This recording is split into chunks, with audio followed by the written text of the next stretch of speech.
Hi there, it's Neil from Mindlocks again, and just continuing with our videos for Mental Health Week 2020, we're bringing you our final two, and this is the first part of one of them where I'm going to talk a bit about the treatments for anxiety and depression, and we're going to go through that in this video today. Now, first of all, from our previous videos, we've talked about a number of ways in which anxiety and depression can be realised, and we've also talked about a number of ways in which to try and deal with them at home.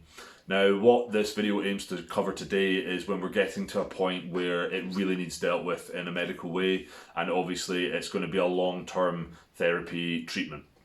So from our previous videos, I picked out three things which I think are really important before seeking medical advice and to put you in the best stead of getting help. The first thing is you need to be honest with yourself. You need to realise that it is a medical problem and it is something that can be dealt with in a number of ways by medical professionals. So you need to be willing to do that first of all. Now, on that note, don't force somebody who you know to seek medical help. Make it a suggestion. You've got to get them to make that decision and be honest with themselves. It's not your journey, it's theirs. You've got to look at potential triggers. So we discussed that in another video where we've got to look at what's causing the problem in the first place. And how do we do that? Well, we can log it. Before going to the doctor, I would suggest that you log for at least 2 weeks your thoughts and feelings, what your daily life has been like, eating habits, sleep habits, all these things. And the reason for this is if you go to a GP for help to do with anxiety and depression, you've got at most a 10-minute appointment to discuss it with them, especially just now with them being under so much pressure. They're not going to be able to get to know the full problem. But by giving them detailed notes on what's been happening, you can certainly give them a much larger picture and make it easier for them to make decisions. Remember that depression and anxiety will have symptoms for longer than 2 weeks initially. So if you're having a down day, it's totally understandable, but it may not be the signs of anxiety and depression. Anxiety and depression are long-standing illnesses. The first thing you can do before going, as well as these three things, is self-testing. Now, self-testing is available online from a number of websites, and I've included a link below for one of them at Healthline, where you can do testing to see what your symptoms are like based on predictions that have been used in the past. Now, with these, not all of them are fully accurate, some of them aren't trusted by the medical world, so be very careful in which ones you're doing. However, some of them do give good results, and you can potentially do them for someone else if you're starting to recognise the signs of somebody suffering from anxiety and depression, to show them that this is a proper problem.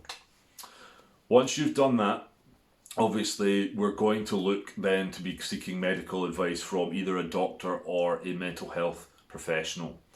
Now, what do we need to recognise before we go there? Well, we've talked about that in depth in many other videos, but the main things are things like sleep pattern, emotional changes, loss of interest in something, or feelings of worthlessness.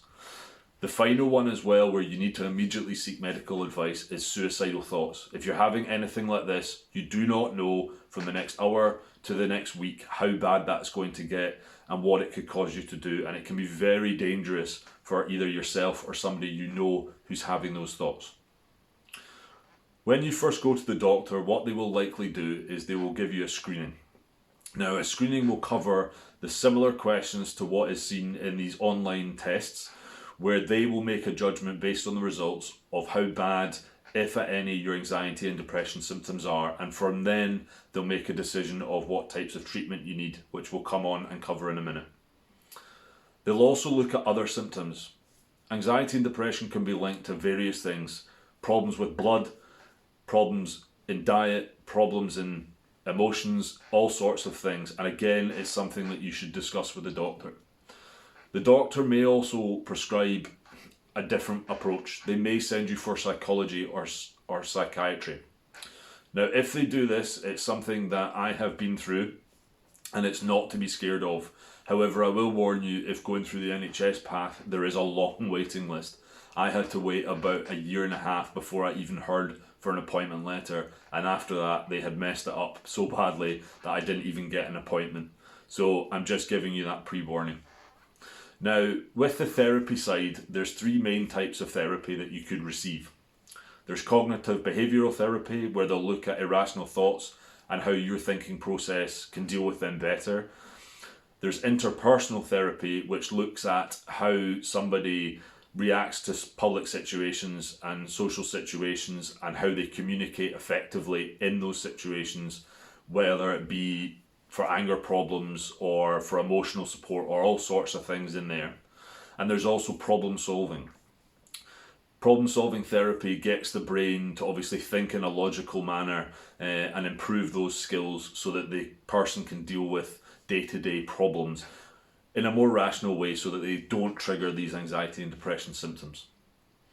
The second way in which a doctor may help is they may prescribe medication. Now again, I've outlined these to three main types. There's antidepressants that will specifically deal with chemical imbalances in the body, and they will have mood enhancers in them as well, which help the brain to operate better and stop the physical symptom or physical problem of depression. That's not to say that they won't be used hand in hand with therapy as well. There's anti-anxiety drugs, things like beta blockers to bring heart rate and blood pressure down, as well as other specific drugs, but it's not something I know enough about to really comment on. And there's also mood stabilizers, which can be used for other underlying mental health problems. There's also alternate therapy, and it's something in which I have looked into, but haven't really used myself. But I do know some people that have been through it, but I would take them with a pinch of salt and be very careful, and I would talk to the doctor about them first.